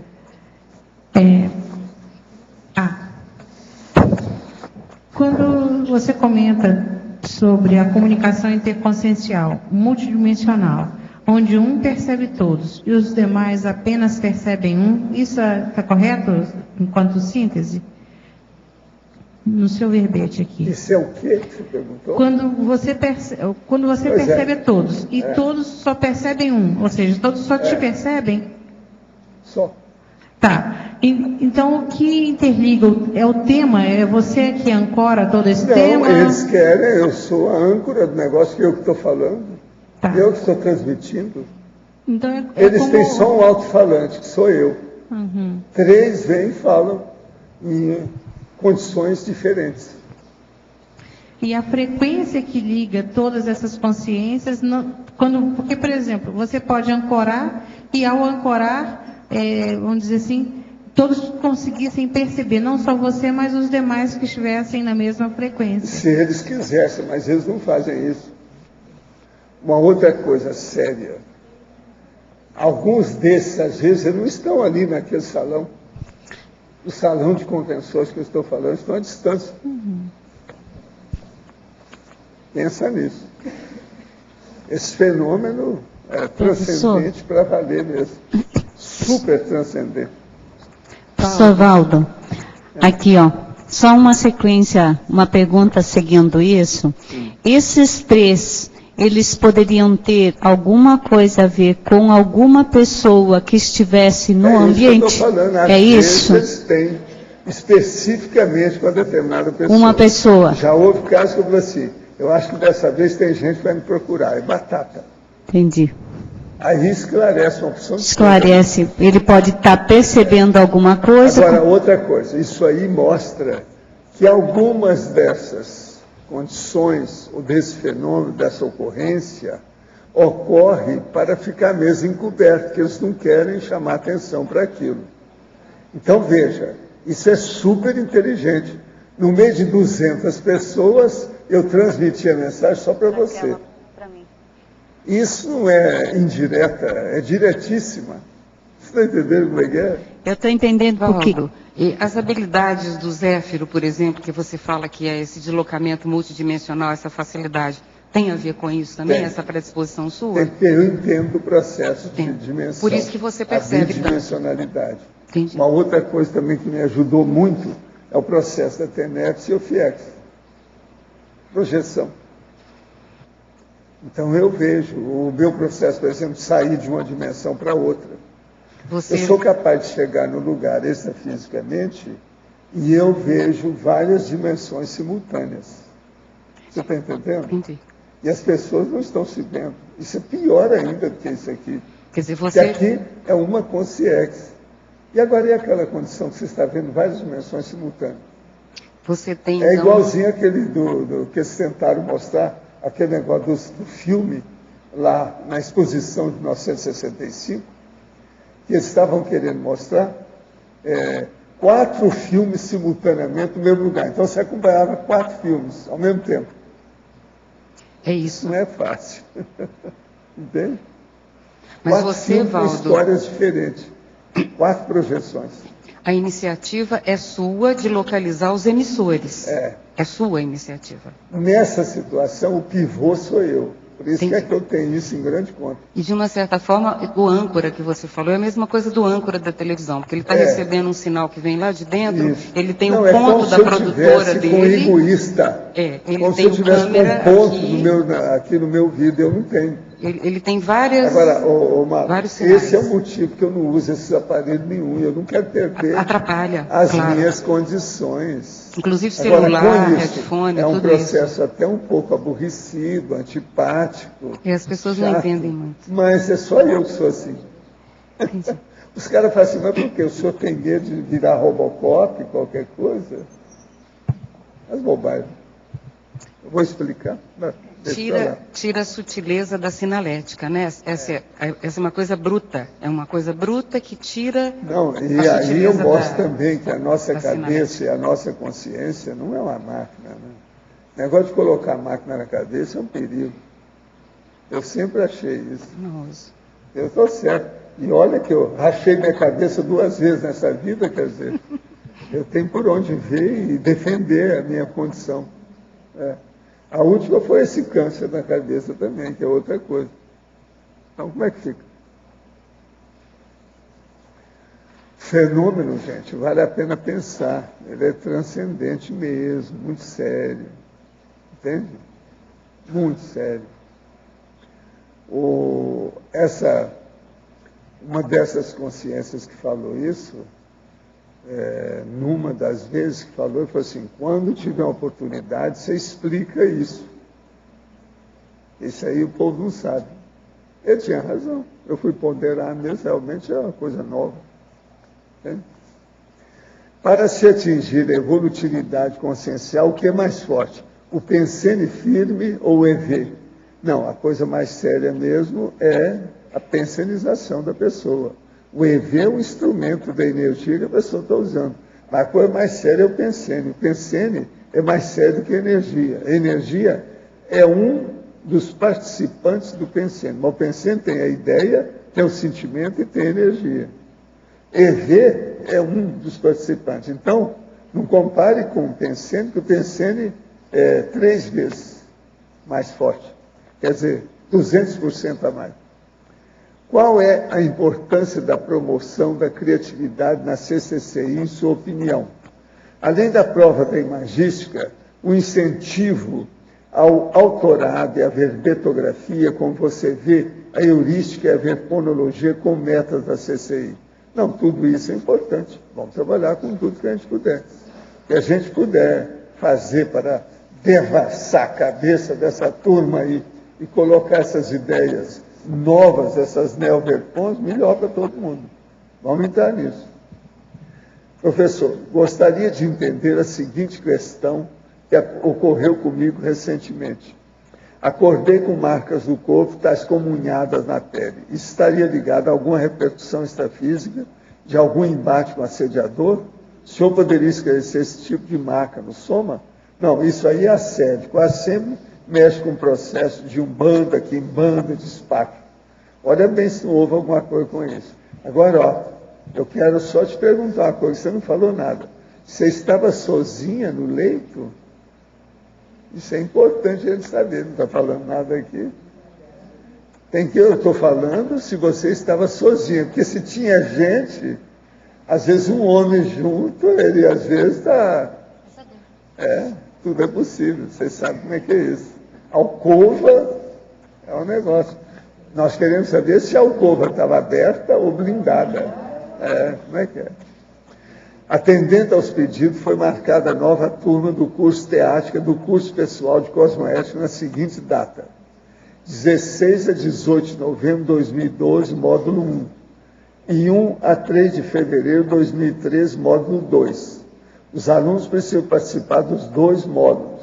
Os interessados devem deixar seus nomes na recepção do CAEC. Turma com apenas 15 vagas.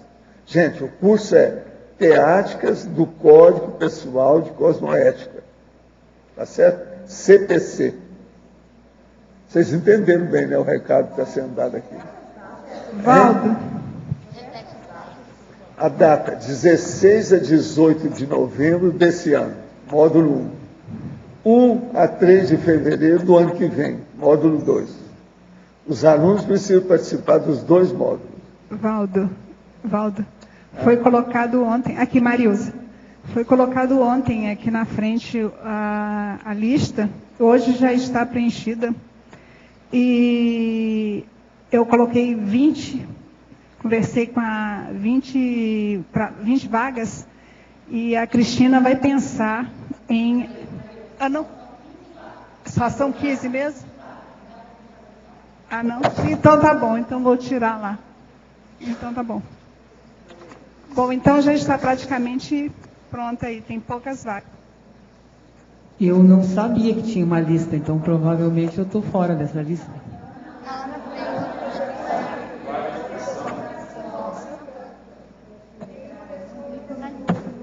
Se que fosse outra lista, então tem vaga lá. Tem vaga. Eu assinei no 14.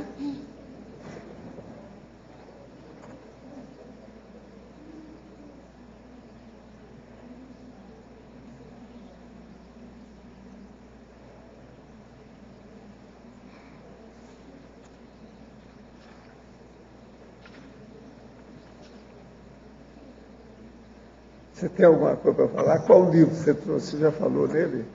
Fala aí, mostra para tudo.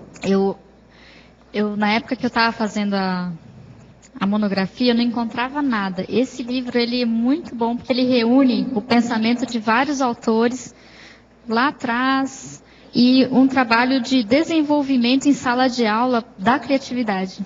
Então, ele é voltado para a educação. O nome dele é Criatividade, Descobrindo e Encorajando. Então, assim, tem muitos autores, professores no geral, que acreditam que ou a pessoa, ela é criativa, porque ela nasceu assim, é um dom divino, né? E se ela não veio com esse dom divino, então, né, paciência. E esse é um dos poucos livros que eu achei que ele vai na contramão desse pensamento. Ele estimula, ele faz exercício em sala de aula, ele muda, né? Ensina a ciscar. Ensina a ciscar, exatamente. Cria um ambiente positivo para a pessoa poder criar.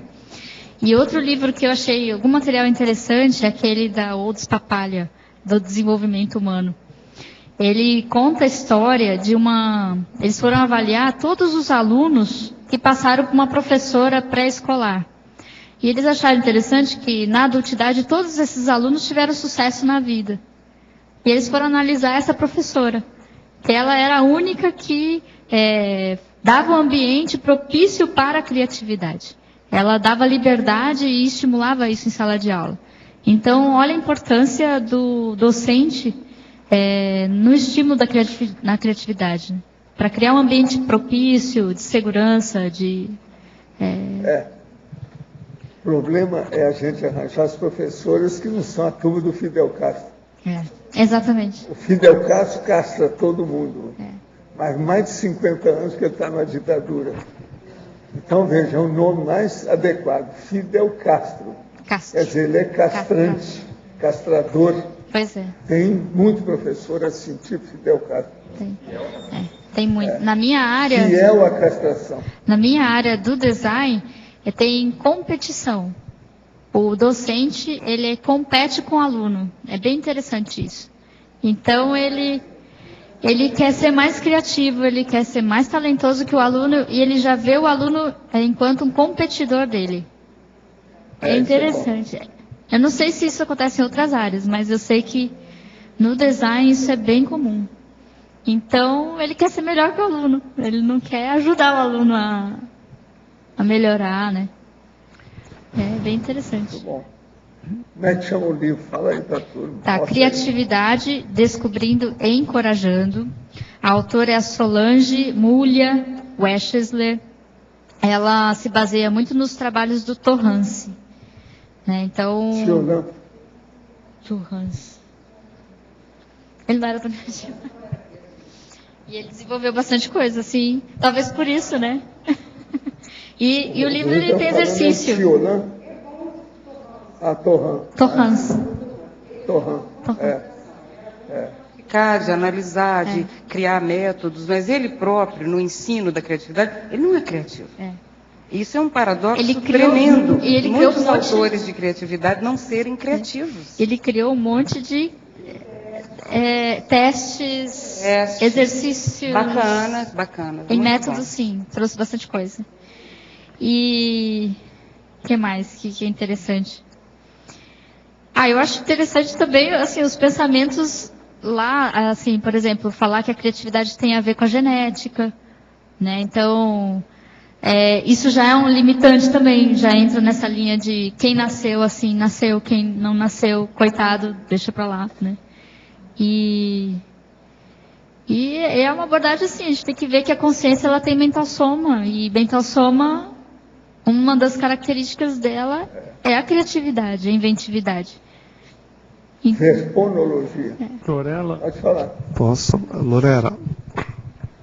Juderley.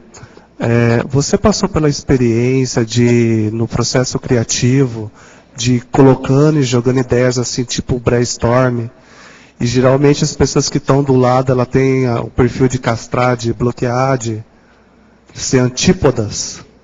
Tem quando eu vou fazer brainstorm, eu acho tão engraçado que eu já falo assim, vamos eliminar o senso crítico. Todo mundo me olha feio, né? Como assim a gente vai eliminar o senso crítico? Agora sim. Né? Agora é o momento de jogar ideia. Pode ser ridícula, mas se você não deixar a coisa fluir... Eu justamente ia perguntar isso para você, como você reagiria a essa postura. Eu tive muito problema assim no campo profissional. Então, é que não há ainda, acho que a gente tem que ter paciência mesmo, não há ainda a cultura, né, do brainstorming. Ainda, as pessoas têm receio de jogarem uma ideia absurda e serem ridicularizadas.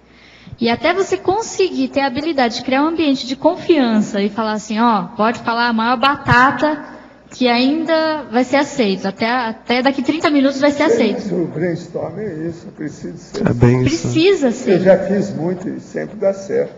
Tem que ser bem feito. Sim. Agora, a primeira coisa é não ter julgamento. A pessoa dá tábula rasa e vê toda a ideia que ela tem, ela coloca. Ela joga. Então, assim, o processo é de vômito. Isso, boa. E quando eu fazia isso com meus alunos, eu fazia isso em sala de aula, eles se sentiam, depois que eles conseguiam fazer, numa euforia. Você está rindo, mas veja, o processo é escatológico, mas é perfeito. O vômito tem relação com o processo cerebral, não tem? É vômito, é vomitivo. Tem que vomitar tudo que você tem aí. Solta. Saia desse corpo que não te pertence. Lorela, o processo é esse. Essa questão da criação, você já vinha fazendo pesquisa a respeito, parece, antes do verbete? O que te inspirou foi fazer a pesquisa? O que me inspirou a começar a estudar criatividade foi uma qualificação docente lá no campus Saquarema, em 2004. Tinha um laboratório que é sobre Trafor.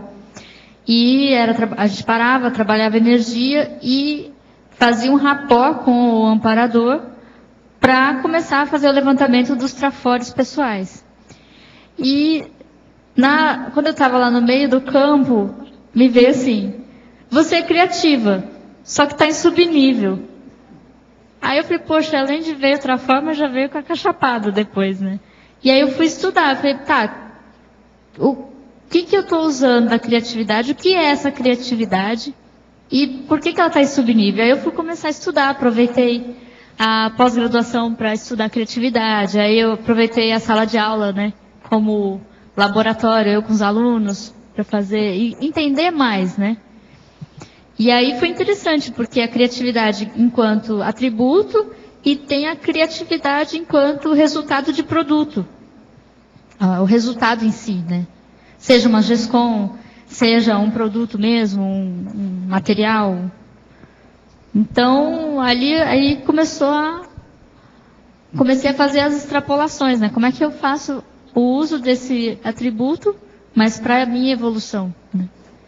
Você chegou a pesquisar, alguma pesquisa de campo no nosso meio aí? Aqui na CCCI? Na Conscienciologia em geral. Né? Não fiz. Eu fiz. Mais baseada nos livros. Né? É mais em sala de aula. Assim, eu tive um caso de um aluno que é bem interessante na faculdade. Ele tinha muita vontade de ter resultado no trabalho dele. E nas nossas conversas de bastidores com os professores falam assim, não, fulano, eu já tentei, Lorela, não tem jeito. Então, assim, isso mais me estimulava a fazer alguma coisa do que o contrário, né? E foi bem interessante que o que ele tinha mesmo era a tal da repressão. Então, a gente começou a trabalhar juntos. Vamos lá, você chegou a 80%, vamos mais. Você pode mais. Nessa de estimular, o cara assim desenvolveu muito. E ele se sobressaiu em relação à turma. Então, cada um vai ter uma questão, né? Mas, assim, lidar com o aluno é um laboratório muito bom. Toda vez que eu sonho que estou em casa ou perto de casa, parece que o ambiente é escuro, cinzento, como se fosse um ambiente nublado. Já quando estou fora desse ambiente, o lugar é claro, como se fosse um dia de sol. Isso significa que o ambiente na região está problemático? Se sim, o que dá para fazer? A propósito, já é a 4ª vez em minhas lembranças que sonho com uma pessoa parecida com o senhor, sempre nesses ambientes claros. Quem é esse homem? Amparador? Não. O melhor é você registrar essas coisas e ver o que tem. Qualquer coisa, os amparadores vão mostrar para você o que você deve fazer e o que pode esclarecer sobre esse fenômeno. Agora, anote tudo, mesmo aquilo que você não entender na hora ou que você não deu tanta importância. Agora aqui, para ver verbetógrafa. Na Fatologia, página 11, 12ª linha. Poderia comentar a criatividade nas recins? Tá, criatividade nas recins. Eu tenho lá uma determinada postura, às vezes um trafal, preciso desenvolver uma nova habilidade que eu não tenho, e eu vou buscar achar meios para o desenvolvimento disso. Aí surgem técnicas que eu mesma vou criar, essas técnicas ainda às vezes não existem, eu tenho que considerar o meu perfil, o meu temperamento. Eu não posso simplesmente pegar uma técnica que já existe e achar que aquilo vai resolver a minha superação. Então, exige criação de técnicas, exige criação de novas abordagens, até a pessoa realmente estabelecer um novo comportamento, uma superação de algum traço. Na Sinergismologia, página 12, final da 1ª linha, poderia abordar o sinergismo, ativação do lado esquerdo do cérebro, ativação do lado direito do cérebro. Fala de novo que é outra pessoa. Tá bom. A ativação... Tá chegando agora, é retardatário. Tá bom. Então eu vou citar... Retardatário tertuliano. No final. Acabou de ligar, sabe, o aparelho agora. Eu vou de novo livro, tá? Eu vou sugerir aqui o livro Como Aprender Melhor Utilizando o Seu Cérebro e a Sua Criatividade. Existem uma série de exercícios de sincronização dos hemisférios. Então, cada hemisfério ele tem um foco, né? O hemisfério direito é mais intuitivo, mais criativo, o esquerdo é mais racional, mais lógico. Só que na criatividade você precisa de todos os atributos, tanto que não só vai apreender ideias, como vai acumular essas ideias, vai, enfim, fazer todo o processo criativo, ter insight. Então você precisa mesmo da ativação dos 2 hemisférios cerebrais. E tem um exercício aqui que ele faz, aliás, tem vários exercícios, mas tem um aqui que ele, você pega e começa a pensar. Número 1, focalizando um lado do cérebro. E foca o outro lado e letra A. Número 2 e letra B. E número 3. E vai fazendo esse exercício aí um tempão. Depois você para e vê como é que ele vai reagir. Então é uma forma de preparar o cérebro para fazer uma criação nova. É um exercício que ele propõe. Em trinomiologia, página 12, segunda linha, poderia relatar o trinômio, arcabouço mnemônico, insight, aplicabilidade discernida. Tá. A criatividade, ela é muito difícil dela acontecer sem a memória. Por isso que está escrito arcabouço mnemônico. Então, no primeiro momento do processo criativo, a pessoa começa a fazer o acúmulo de informações. Esse acúmulo de informações armazenadas na memória, eles vão auxiliar para chegar no insight ou na iluminação, na ideia original, né? Peraí que eu perdi o... Tá. O insight aqui é o segundo item. E no final, a aplicabilidade discernida. Uma vez que você chegou ao insight, você vai discernir se aquela ideia ela é viável, aplicável, vale a pena. O ACPIP, né, professor Valdo? É cosmoético, é interassistencial, proexológico, enfim. Obrigada. Agora, há umas coisas estranhas, né? Esse nosso amigo que mandou essas perguntas agora, que tem essa do meio, que se já tinha falado alguma coisa, eu, a hora que peguei o negócio com as coisas, parecia que ele estava chegando agora às 2 horas, por causa do almoço que demorou, ele estava com o negócio, estava com o almoço. É bem possível, se eu pudesse, eu entrar em contato com ele para saber. Para saber. Entendeu? Bom, o que eu tenho que ver com isso? O que é isso? O que isso tem que ver comigo aqui nessa hora? Não estou vendo nada. Mas eu vi direitinho que ele custou a ligar para a tertúlia. Você está entendendo como é que é? Só lá para as 2 horas que ele pôde entrar. É bem possível que tenha acontecido isso. Lorela. Acontece mesmo. Posso aqui? Agora, eu senti pela ideia que estava aí para falar para você. Página 12, Sindromologia. A primeira, libertação da síndrome da janela pequena. Da jaula. Da jaula pequena, me desculpe. Você pode comentar, por favor? Posso. De novo. Posso. Verificaram, né, que o gorila, né, um gorila ficava numa jaula lá de 3x3. E ele ficava preso só andando naquele perímetro. Depois de alguns anos, libertaram o tal gorila e colocaram num lugar maior. E o gorila não saía do perímetro dos 3x3. Então, essa é a síndrome da jaula pequena, que muitas pessoas fazem com seu próprio cérebro, né? Ela já tem um ambiente favorável, já está tudo certo, ninguém vai vaiar ela pode falar o que ela quiser, mas ela mantém, né, aquela limitação nas abordagens dela. Escuta, eu quero também explicar que isso não tem nada a ver com a Adele, nem com a Arlene, tá? Ah, tá bom. Eu fico aqui pensando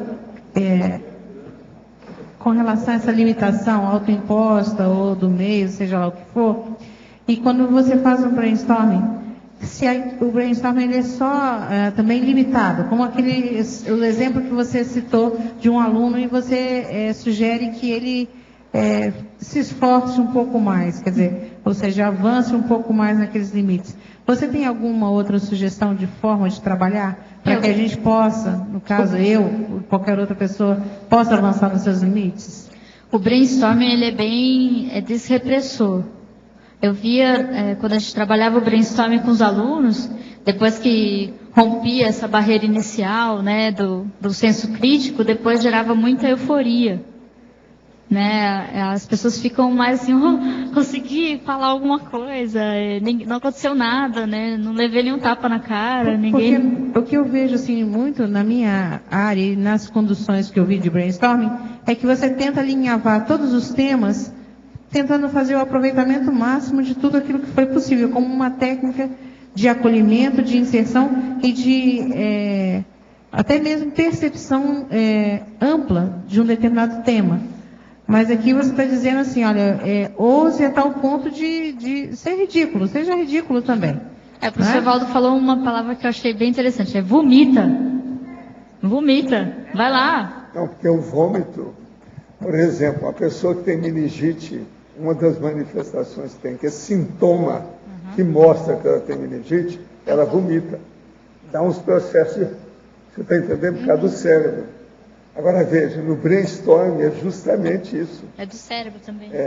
A pessoa que está pensando, ela está raciocinando, o processo Agora veja, as mulheres às vezes têm dificuldade para desovar os rebentos. Isso já é em outro lugar, já não é mais no cérebro. Agora veja, na questão do cérebro tem homens e mulheres. Então, o homem, para desovar, às vezes, é problemático. Ele tem que saber mexer com isso na cabeça. É uma desova. Entende?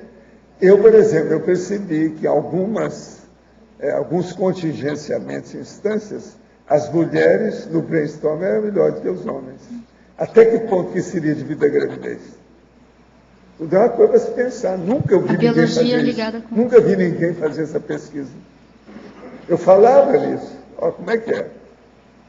Brainstorm é uma grande coisa. Eu já tirei muita vantagem disso. Professor, aqui achei. Eu não sei agora identificar exatamente quem foi, mas foi uma pesquisa alemã que disseram que a mulher, após gerar e após ter filho, ela passa a ter uma cognição maior, uma inteligência maior instintivamente. Porque ela trabalha partes do cérebro como atenção, vigilância e diversas coisas assim, alternadas que a faz evoluir. Mas você está entendendo? Na questão que eu estou falando, eu entendi aí o parto da ideia e o parto de uma criança. Eu entendi. O homem, então. Se a mulher está acostumada a doar na questão de parto, que é deliverance, quer dizer, o processo do parto propriamente, ela parece que fica predisposta a doar o processo da ideia que vem. Exatamente. Agora, isso é uma coisa que sabe pesquisar para ver que hormônios que entram nisso, qual a condição aí, vamos dizer assim, de repetição, né? Perguntaram para mim, quando fica pronto o seu livro? Aí eu falei, ele está de 8 meses. Ele vai ser parido aos 9. Entendeu? Eu entendi que é a ideia. Você já participou de alguma sessão de brainstorming? Não. Pois é. Sai participar para a gente ver como é que é. Isso aqui é importante. Vamos lá. Vamos fazer uma aqui, né? Isso demais. Não sei, eu acho que tem que ter uma sim. pessoa que anota tudo com calma. Isso tudo é importante. Às vezes é bom até fazer gravação. Tudo isso eu já fiz. É bom, é verdade. Dá muito resultado o brainstorming. Aqui nesse livro, ele fala que a criatividade ela é andrógena, porque não tem muita diferença entre o homem e a mulher, até onde eles chegaram nos estudos. As características são as mesmas. Florela. Agora o processo é a desova. Desova. Vômito e a desova, pronto. Você chegou a fazer alguma diferenciação entre a criatividade mais primitiva, mais de inventar uma tampinha de garrafa, da criatividade mais séria, mais pró-evolutiva, que reverbera, como você trouxe Na argumentologia, eu fiz a distinção entre a psicossomática, já ligada com as artes, a arte pela arte, enfim, e a mental somática, a Verpon, né? O detalhismo, a elaboração mais evolutiva. Que é a que fica mais, né? Fica mais marcada. Ela é nas mais evoluída, né? Ela é desafiante, não é criatividade para resolver uma solução ali. Não vou dizer que é fácil, mas assim, que é desafiante, a mental somática ela é bem mais. Agora, eu penso que na questão da criatividade, a pessoa que faz a tábula rasa da cabeça sempre ganha mais. Porque ela abre as antenas para o cosmos. Você está entendendo? Há uma recepção geral. Ela não fica siderada ou condicionada a uma linha só de comunicação. Ela abriu para o cosmos. Isso aí é que é importante. Por isso que no brainstorm o ideal é isso. É a pessoa fazer tábula rasa, não fazer julgamento de nada, falar aquilo que ela pensa, aquilo que vem. A inspiração, intuição, seja o nome que vai dar para isso. É aquilo que assoma, ou assume, ou reflui dentro da cabeça dela. Ela falar aquilo que ela pensou. Isso aí é importantíssimo.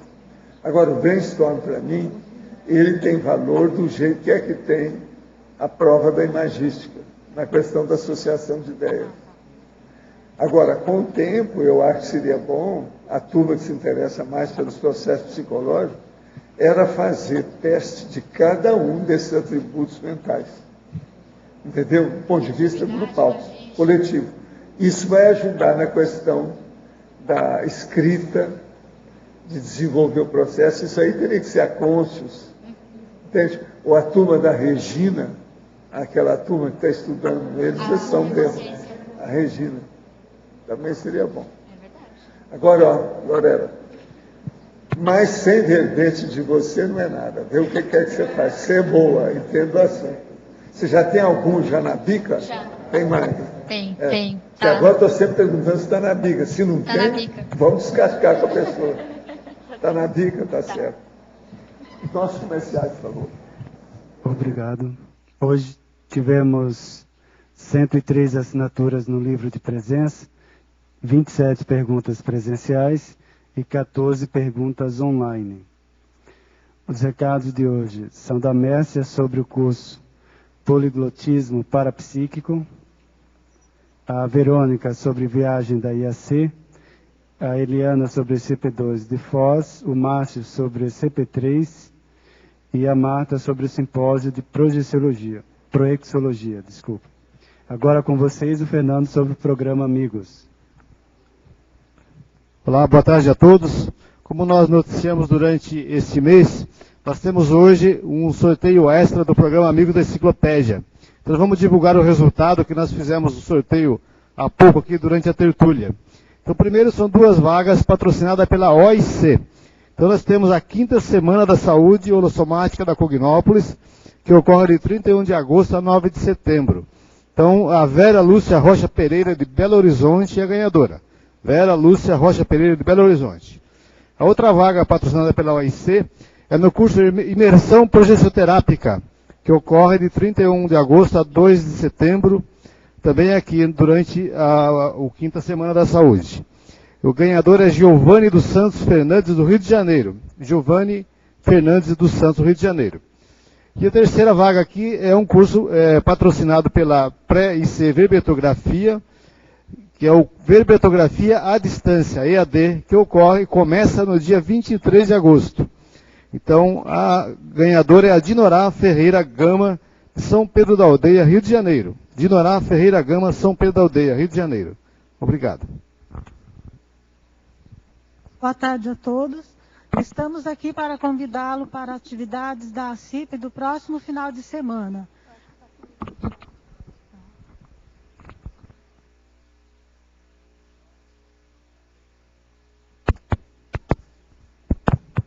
No dia 25 de agosto, no próximo sábado, a partir das 15 horas, teremos uma aula aberta com a professora Lourdes Sá, que estará falando sobre o tema Educação Despertológica, como a infância influencia a desperticidade. E no domingo, dia 26, teremos o curso Poliglotismo Parapsíquico com o professor Otto Mendonça. Maiores informações e inscrições poderão ser feitas na sede da CIP no Polo Discernimento a partir das 15 horas. Lembramos que a atividade do sábado, a aula aberta, é gratuita. E o curso de domingo tem um investimento de R$ 80. Agora, esperamos você até lá. Boa tarde a todos. Gostaria novamente de repetir o convite para vocês participarem da viagem IAC 2012.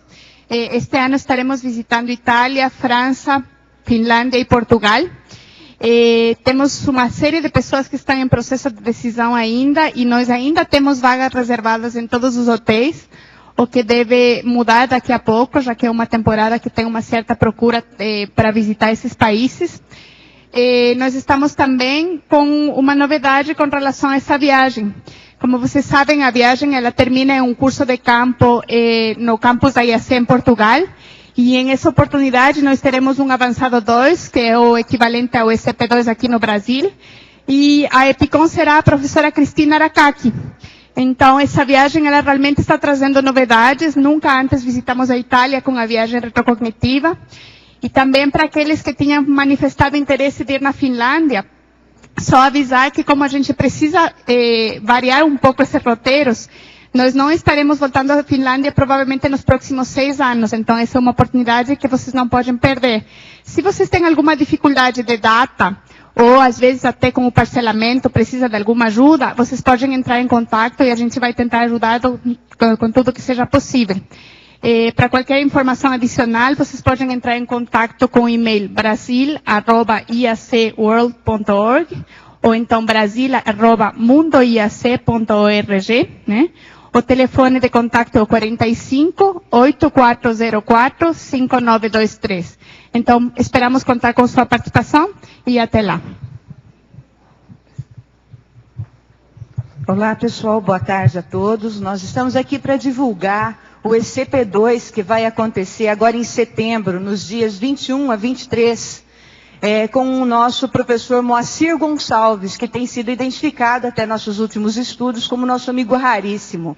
Gostaríamos de evidenciar também que o ECP2 ele tem um grande diferencial na questão dos trabalhos de autodesassédio e de heterodesassédio, pois as equipes intra e extrafísicas estão aí com uma maturidade bastante grande, de mais de 20 anos de trabalho dentro desses campos do ECP2. Nós sabemos aí também que temos nossos 3 anos de desperticidade, e esse é um dos cursos que evidencia claramente os processos que nos faz alcançar o processo da desperticidade. Nós gostaríamos de convidar vocês, tertulianos e teletertulianos, e as pessoas que se interessarem, podem entrar em contato com a gente pelo telefone, o 045 2102 1448, ou nos procurar aqui dentro mesmo do Tertuliarium. As inscrições são feitas na sede mundial, aqui em Foz do Iguaçu, ali no Discernimento. Então, estão todos convidados e vamos fazer parte do grupo de assistência e reurbanização aqui de Foz do Iguaçu. Obrigada. Em nome da Sinvex e da equipe do ECP3, eu gostaria de convidar a todos a participarem, a se inscreverem, né, antecipadamente no curso ECP3, que é será um ECP3 Pro Campus de Infecciologia. Então, esse curso ocorrerá no dia 19, 20 e 21 de julho de 2013. Mas as pessoas que têm interesse em participar e puderem se inscrever, agora está com um desconto bem grande, 25% na inscrição, pode ser parcelado. Esse curso é um curso bastante conhecido, né, e que é um curso que ele alavanca projetos suprainstitucionais. Então, é uma atividade imperdível, bastante interessante para todos que querem fazer o desassédio bioenergético e também trabalhar com a qualificação bioenergética. Então, esperamos você lá, inscrições na Sinvex, e hoje, especificamente, nós estamos também com stand aqui no complementário no auditório. Quem quiser participar, pode estar se inscrevendo lá. Obrigado. Boa tarde a todos. Nós queremos convidar as pessoas que se interessam pela ProEx, e no caso são todas as pessoas que têm ligação com a conscienciologia, a projeciologia, para o 2º simpósio de Proexologia, que vai acontecer nos dias 20 e 21 de outubro. Nós vamos ter 16 apresentações, são 4 mesas de debates. Uma das mesas de debates, a primeira delas, nós vamos ter 3 conferências, que são o autodiagnóstico evolutivo e a construção de um plano de ação. A avaliação de uma ferramenta vai ser proferida pelo professor Caio Polizel. A segunda conferência é TENEPS, meta prioritária na PROEX, professor Wildenilson Signorini. E a terceira dessas conferências é fase acabativa existencial, longevidade e PROEX, professora Beatriz Tênios. Então, os temas estão bem variados, são várias temáticas relacionadas com a PROEX, e é uma oportunidade bem interessante para que todas as pessoas possam trazer as suas dúvidas ligadas à PROEX, ou então às especialidades que os pesquisadores vão estar apresentando. As inscrições podem ser feitas pelo telefone 045-3525-2652. Repetindo o telefone, 045-3525-2652. E as informações estão no site da Apex. Essa programação você pode encontrar no www.apexinternacional.org. Obrigada e até logo. Para amanhã teremos o verbete Trodometria anticonflitiva. A especialidade é a autoconsciência terapia, de autoria da professora Ellen Quintela. Obrigado pela sua presença e até amanhã.